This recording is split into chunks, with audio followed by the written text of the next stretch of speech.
Hello, hello, hello, Reza. How are you? Hey, I'm good, Shay. How are you doing?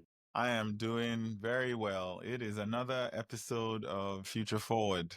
Yeah, Shay. And, I have to say that we're pulling a thread that started with your future or five events that reshaped cities that led to the future of mega cities, that led to the future of smarter cities. And Yep, then in the last episode, we talked about 15-minute cities. And so that's what we're going to talk about today. But before we absolutely. do that, I'm going to welcome our listeners. I'm laughing as I say this just because we love pulling threads, and now we're pulling threads across our shows, Shay.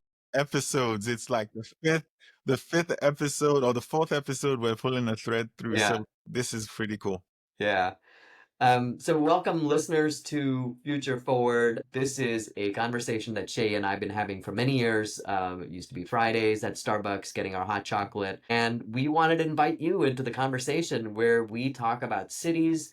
We talk about how cities can be more sustainable, how they can be more community oriented, how they can help the communities within them thrive. And all of it comes from a place of curiosity. We love this topic, and there's so many connections in what we're trying to talk about, as you see from these four episodes that we've had back to back. We're pulling the same similar threads. And we also talk about it from the perspective of picking a topic, talking about the historical context, and then jumping into what's happening today, and then providing our strategic foresight, predictions for the future, where we think things are going. And we also bring in our 21 laws of cities to help frame the conversation. And we've talked about 15-minute cities not just in the last episode, Shay, but multiple times. And I don't think I know much about it beyond some of the things that we've talked about. So I'm very curious to learn more about it. So let's jump in, Shay. Yeah, it's I'm also quite excited to dive into it because it's something I strongly believe we should move more into as we think about the fabric of our cities. And what is a 15-minute city is probably the best way to start the episode. And it's this urban design concept where everything you need is just a short walk or a bike ride away within 15 minutes. And it addresses several urban challenges that we are seeing right now, urgent in some cases. Climate change, because we're driving longer distances, which lead to more emissions. Social isolation, it is one person in a car in traffic listening to maybe our podcast, but you're still alone, which in the grand scheme of things, in a city where you're walking, you will have some micro interactions. Yeah. And it's also addressing just the declining quality of life in urban areas, this whole idea. So we'll examine this 15-minute city idea. We'll throw in our laws, as you've mentioned. And whether you're a planner, policymaker, city dweller, and you just care about the future, we're hoping today's episode offers you some ideas about a more livable, sustainable city. So, as we typically start, I'll start from the historical context. And I believe we mentioned this before as well on some of the earlier episodes of the podcast that cities evolved around walking. It basically, for most of human history, cities were designed at human scale out of pure necessity. We talked about how in some of the cities, the hierarchy would put the center of the city in the middle and everything else would sort of fan out, but within walking distance of the center. And ancient Roman cities like Pompeii were remarkably compact, typically 2 to 3 kilometers across in terms of the extension across, which is a distance that is easily walkable. 20 to 30 minutes at a regular pace is what you achieve with 2 to 3 kilometers. These carefully planned layouts, which featured narrow streets, raised sidewalks, pedestrian crossings, these were all around this idea of people being able to walk to wherever they needed to go. And the planning guide that was used by Romans, apparently, in doing our research, we found it was Vitruvius's De Architectura, which specified that cities should be oriented to block prevailing winds, while public spaces should be proportional to population. Talk about human-centered, Reza. Yeah. That is such a I think we'll find in this episode these patterns that Yeah. work Yep. for human scale.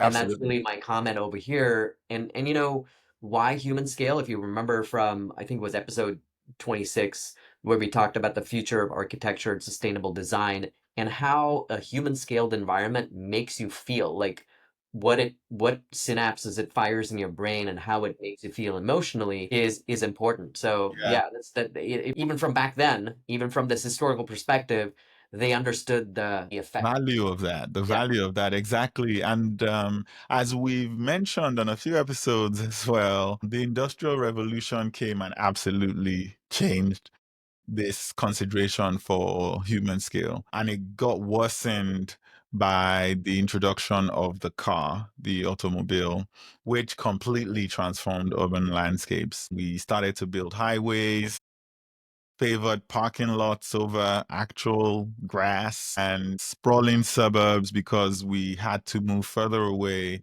to get to the things we needed to feel like we were living in a city.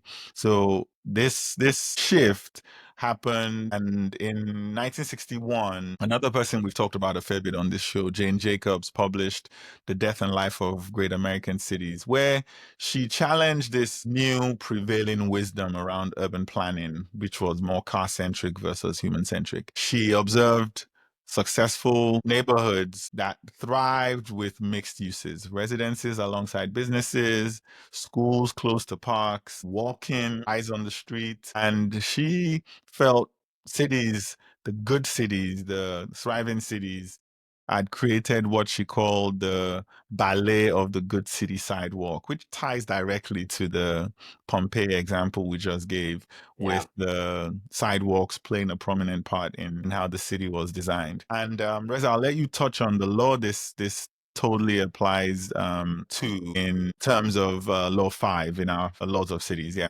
Yeah. So yeah, so this is really about urban density, really meaningfully changing how a sustainable city can operate and how it actually benefits the city because of that. And mixed land use. Sorry, I brought up urban density. What I meant to say was mixed land use is really the law over here that improves that urban vitality. And Jacobs recognized that separating where people live from where they work, where they shop, where they play, it really undermines the very fabric that makes a city vibrant. Yeah, thank So, you. Yeah. yeah, And the big part of it was that she kept fighting to change policy. I think we always talk about what's going on. And in Jane Jacobs's case, she recognized that policy would play a big part because what she was fighting against was zoning practices that had changed things, zoning practices championed by planners like Robert Moses, someone we've also mentioned a few times on this show, who sliced through vibrant neighborhoods with expressways. The car became the main consideration in the design of cities. And we talked about this a few episodes ago as well, of this east side of downtown idea where the expressway splits the vibrant downtown and the east side becomes the expressway or the rail lines, and the east side becomes the part of the city that is undesirable until gentrification hits again and the cycle continues. And so the idea of the 15-minute city is really a return to what Jane Jacobs was preaching, updated for the century we live in. yeah, And interestingly, as you can imagine, it wasn't purely Jane Jacobs' idea. It came from this idea of neighborhood units, which was proposed by Clarence Perry in the 90s. And in the 90s, what we started to know as the traditional neighborhood development, which was the direct offshoot of the work that Jane Jacobs had done. So I'll yeah. pause here and any comments you have. Yeah. Yeah, two things that this comes to mind. This return to this human-centered way goes back to what we were talking about in the episode, where about megacities and how cities are systems and how they're system overloads. Yeah. And it's like we have overloaded our cities, or these feedback mechanisms, and the system of a city is not working anymore.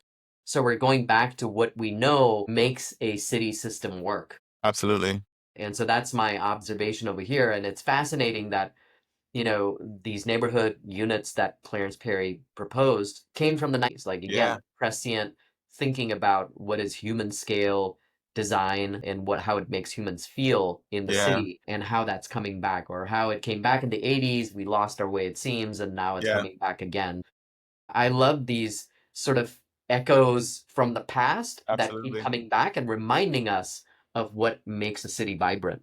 Yeah, it means we knew what to do at some point and then we strayed away from it. And as our cities, I'll dive into today, as our cities face challenges, again, I mentioned some climate change, economic inequality, social isolation, we end up going back to another law, and I'll quickly read this law, but then keep going on. It's the one you mentioned earlier, Reza. It's Law 2, which Yes, is that urban density drives efficiency. And Newman and Kenworthy showed this clear relationship between urban density and energy consumption. This was in 1989. And the example I gave of we used to walk before, but now we drive everywhere is so apparent when we can do a comparison of two cities, two thriving cities, thriving in different ways, but thriving cities of today. And it's Atlanta and Barcelona. And the reason why we've picked these two is because they have similar populations, but vastly different density patterns. Atlanta consumes significantly more energy per capita because of the sprawl, and it is stark. yeah, Atlanta has a density of 1,800 people per square kilometer, which consumes nearly 11 times more gasoline per person than Barcelona, which has a density of 17,500 people per square kilometer. So it's almost just purely about 10 times more yeah, people in the same size area. And the average Atlanta resident drives 25,000 kilometers per year. And I apologize, I'm using kilometers, but hey, I'm all about my Britain right now. So the I'll metric system. exactly my metric system. So you'll have to do the conversions yourself. But 25,000 kilometers per year compared to just 7,600 in Barcelona. It is a lot less about lifestyle choices we make. It is about the urban form we have created. Exactly. And the density alone is insufficient. The 15-minute city solves more than the density problems. But if you have any comments you want to share here, Reza, please go Yeah, for it. I think the contrast between Atlanta and Barcelona really brings to light this law that we brought up about, we even have a law around urban form, but Yeah, that density is causing that much driving that exactly. leads to this unsustainable way Exactly. of living. Exactly. So, thanks for bringing up the example. Keep going. This is great. Yeah, yeah, the overload again, you Yes, just touched on it. The yes, overload overload. Yes, becomes apparent yes, because of how we've shaped the urban form and forced people to utilize resources quite unsustainably. But again, we accept that density isn't the only thing that matters here. But the 15-minute city sort of helps to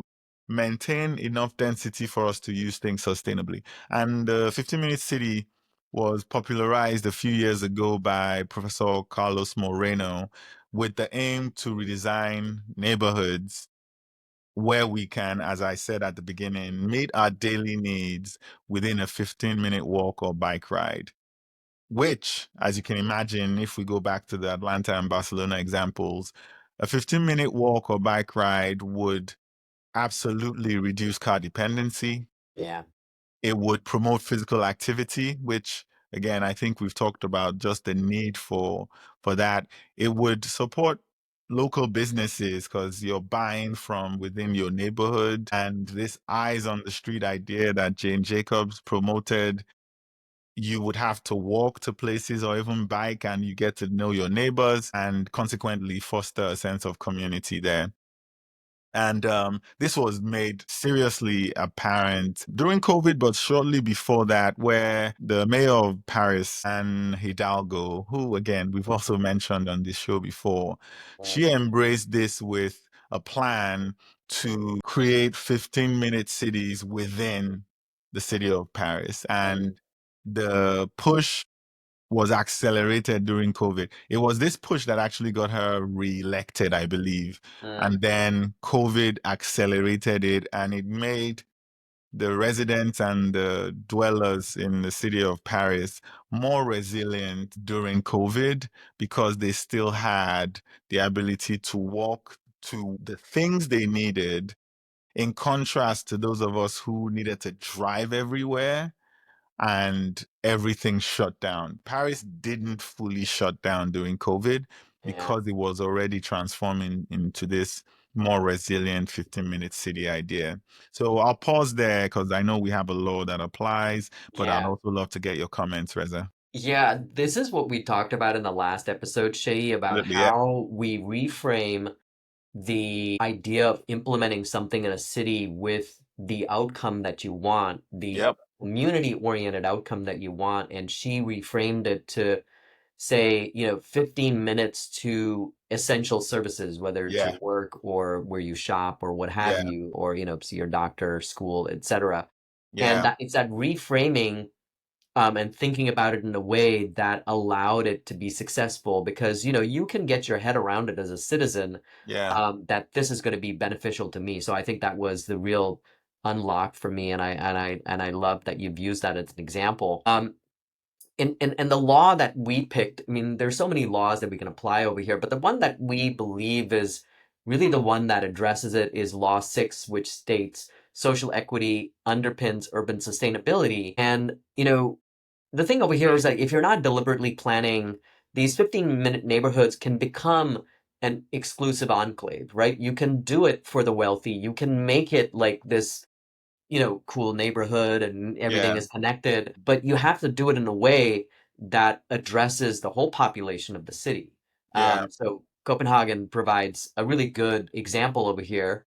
They prioritize the mixed income housing, the universal access to high quality public services, no matter what neighborhood it is in. And so it consistently ranks high on quality of life indices because they're prioritizing that social equity.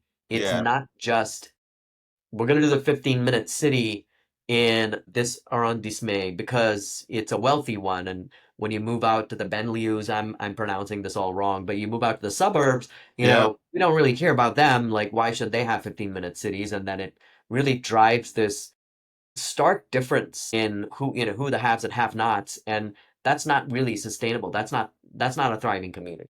It's not. It's not. And I'll please, for those of our listeners who haven't listened to the previous episode before this one, you should go listen to that one because Reza is pulling a thread on one idea we talked about around measuring what matters in cities. And so up until the car and the solutions to the car problem different from the 15-minute city, picked metrics or measures that were all around keeping the car but improving sort of the experience of the car. So I'll use congestion as an example. Mm, Congestion was a metric, and if you were not thinking about what problems am I solving for the residents of the city, and you're thinking congestion is the problem, yeah, you will try to address congestion. When the real problem you're trying to solve for the residents of the city is the point you made, access to essential services.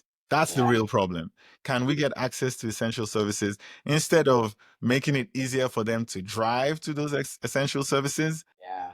Bring the essential services closer to them so they can walk or bike to it, essentially. Fantastic. Yeah.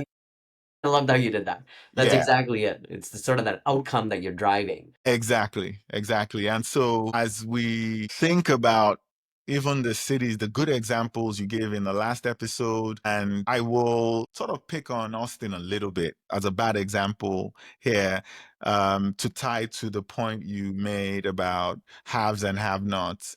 Interestingly and sadly, the parts of Austin, Texas that are walkable are not affordable for the vast population of the city. So true. They're just not. Yeah. And there's the need to drive a lot if you, for example, if you work on what is now becoming a more gentrified part of Austin, the east side of downtown, you cannot afford to even grab lunch there, honestly. Yeah.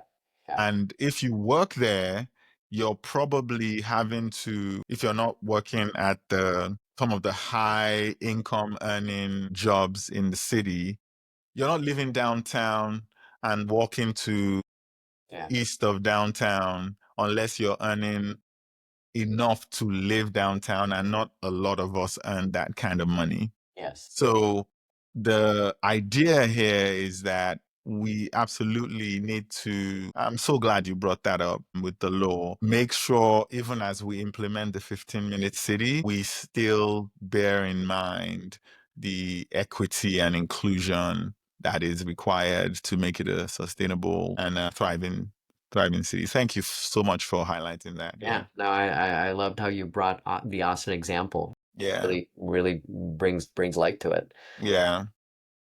So I'll dive into strategic foresight, some of which we've already sort of touched on with the law and the example you gave. And I'll start by highlighting a point that, as I was researching this, popped out to me.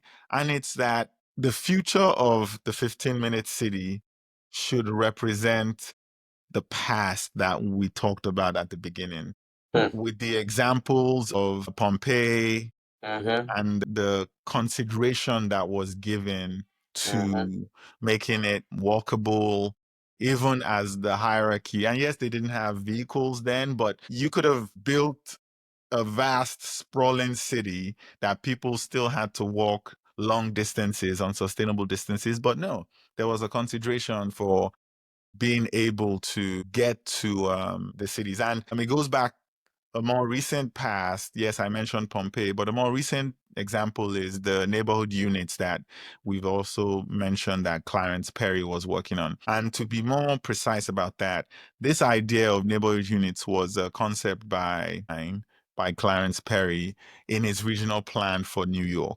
Mm. Why am I mentioning that specifically? Because by 1961, when Jane Jacobs wrote the book, she had a reference point. Yeah. And then Professor Moreno, in the more recent past here, just a few years ago, he had two reference points Yes. for this idea that we should make a unit, maybe a mini city within a city, but a unit that is centered around like a school with shops sort of at the perimeter of that unit, parks Yeah. within that unit, curved streets within that unit so people are walking and it's less conducive for cars, is maybe Mm-hmm. the idea there. Mm-hmm. And that this unit, it wasn't arbitrary in the past. It was based on the comfortable distance for a mother to walk with her child to school. Oh my God. That's so moving just to hear that. Because It's don't you think, Shay, don't you think that like that's the core of a community? it absolutely is. Walking a child to school, like just, visualizing that in my head moves Yes. me to think that this is how you design a sustainable community. And a thriving community, a mom, a dad, Yeah. the distance that they can walk to take their child to school. And I see this in the neighborhood around the this my kid's school. An image is popping into my head right now of a dad who happens to also be a teacher at the school, walking with, as we drive past, because we're about a 15-minute drive away, he walks his kids to school, and that time is just precious as I It can is. imagine. Yeah. So we designed before Yeah. to cater to that. I was thinking about strategic futures, strategic foresight for 15-minute cities, and that is really the crux of Based it on for me. it's Yeah, based on the past. It's based on this absolutely. very human-centered vision. Approach to urban planning. So I'll pause there because I know Yeah. you shared some comments, but I don't know if you have any others. Yeah, no, again, it's just like you mentioned about this teacher walking their kids to school. I had a former colleague who had moved to Austin, and he was trying to make a decision of where he wanted to live, and his decision making criteria was based on where he could live, where he could walk his kids to school every Uh, day. um, And I'm now looking back on what he said and realizing, boy, that was a fantastic decision to make, because I yeah, often see him walking his kids and I wave out to him when I see him, and I'm like, man, that's so much nicer to be walking your kids to school, and I'm here, I'm like fighting traffic, yeah, all the crowds to get my kids to school. That's a great, yeah, it's so, it really sits in my mind. It's not yeah, something I'm not gonna forget. So thank you for yeah. using that example. It's stayed with me since I dug into it as well. And again, one of the things, even as we share these idyllic concepts, which aren't that far off because they've existed before in the past, we do recognize that it's going to be difficult to reshape our urban form to cater to this. And so I'll touch on a few implementation challenges that I can imagine will exist to get us there. A big one is just rethinking governance in cities. The policies around what we focus on should truly start to move towards a more human-centric idea. And it'll come from just listening to what the people in the city want. Or 12 is what pops up for me here, Yeah, where participatory governance leads to better outcomes. If we involve communities in deciding where the schools will be, what schools we shut down versus invest in, it will shape our local environments and maybe get us to the 15-minute city. Another one is that digital inclusion will be important because even as we sort of form these many units within the cities. As you mentioned before, Reza, we should be careful not to make it just for the haves and yeah, exclude the have-nots. It should be totally inclusive in its implementation. And then, as the Austin example shows, we will have to make housing affordable.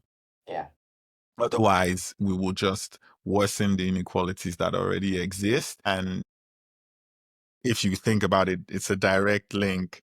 If the wealthy have opportunities to walk their kids to school, engage with their local community at the expense of those who drive long distances, the unhealthy impacts of that will just further widen the gap for people if they're not get simple example, if they're not getting exercise, because yeah, walking is exercise, it is. if they're not getting exercise, but they're sitting in their cars and having to eat breakfast in their cars. A friend was telling me about, again, similar story to yours. They were looking at cities to move to. They were in San Francisco. And one of the considerations was that he wanted his kid, he still drives his kid to school even as they've moved to Austin, but he wanted his kids to be able to comfortably eat breakfast at home Mm, before jumping in the car because before they moved here, they were having to just rush. quickly throw something in the microwave and they Yeah, would eat it in the car to avoid traffic. You don't want that. You don't no, want that. So as much as we can, we should make housing affordable to enable the 15-minute city across social strata in a city. yeah, yeah. Shay, I have two threads to pull over here. Please. One is when we talked about mega cities and we talked about nodes as opposed to sort of trying to continue to grow cities in ways that, you're just sort of expanding it out as opposed to finding ways to create these nodes. And this is very similar to this Yeah, idea. Can these nodes make you feel more local, more connected, more yeah, involved in the governance of the city, more willing to participate, more included? yeah, So that's the one thread that comes back. And then the other one, like even as you talked about this friend that, felt like they were rushing and they wanted to change that. It reminds me of the episode that we did with Chris Tamjidi, and he talked about the importance of being outside, the importance of yes, exercise, and how that changes the emotional state. And in ways that we're designing cities that makes a worse state for us. yeah, And we're just adding stress to yeah, citizens. yeah, And I think that that is what these patterns recognize. They're human yeah, scale. It makes, it's how you feel. So there's a lot of relationship between, you know, how we design these cities, how it makes us feel, and the success of that city, being sustainable and thriving. Absolutely. Yeah, I couldn't. Yeah, I'm so glad you tied it back to Chris's episode as well. Again, all these episodes, the theme should be clear to our new listeners, and our old listeners probably see where we come from already, because it does matter a lot. And as we close this episode out, I think, Reza, I'll borrow from you what you just said. If you take nothing away from this episode, take this one thing. Think about your city, the cities we live in, and any redesign, any projects, any initiatives that we're working on. Let us tie it back to, how does this impact the life of a father or a mother and their child as they try to get to the things that are essential in their lives? Yeah. I love that. Shay, as we say when we usually are meeting, that's a three-pointer. That's like three-pointer at the end of the game. That's the call to action. Just I That is, can't like yeah. that's stuck in my mind. So well done. I'm glad to hear that. Yeah, for our listeners, Reza and I always end up with a three-pointer, and some of them are trick shots that end up as three-pointers as well. So, welcome to the inside joke that we always have, and you've become part of us, of our conversations already. Anyway, so yeah, Yeah, so with that, Shay, fantastic episode as always. So much fun that's fun. talking about these topics and exploring them. I hope listeners that you enjoyed it too. We always ask, we don't have a mailbag today, but if you have a mailbag, send it to us, hello@futureforward.fm. You can send it an email, you can make a voice note, send it to us. We'll play it on the podcast. And then take time to share it with someone that you think that will enjoy this. We continue to grow our audience, and we love seeing that people. This is really, in the times that we're in, Shay, we were just talking before this episode. This is a little bit of a light. Yeah, This is hope. This is yeah, us imagining a better future that we can have. absolutely. And, I can't tell you what a difference it makes to have this discussion with you, because it puts me in this mood of hope in this dark time that we seem to be in. It's the Um, same. It's the same. so for our listeners, I hope you can share this with others. Please, rate and review. That helps the podcast be found by others, as well as like and subscribe. It helps, our overlord algorithm to help share with others. We don't mind the algorithm sharing What of people in our that care favor? about this. But yeah, with that, thanks for listening, and look forward to seeing you on the next one. Yes. Bye for now. Bye.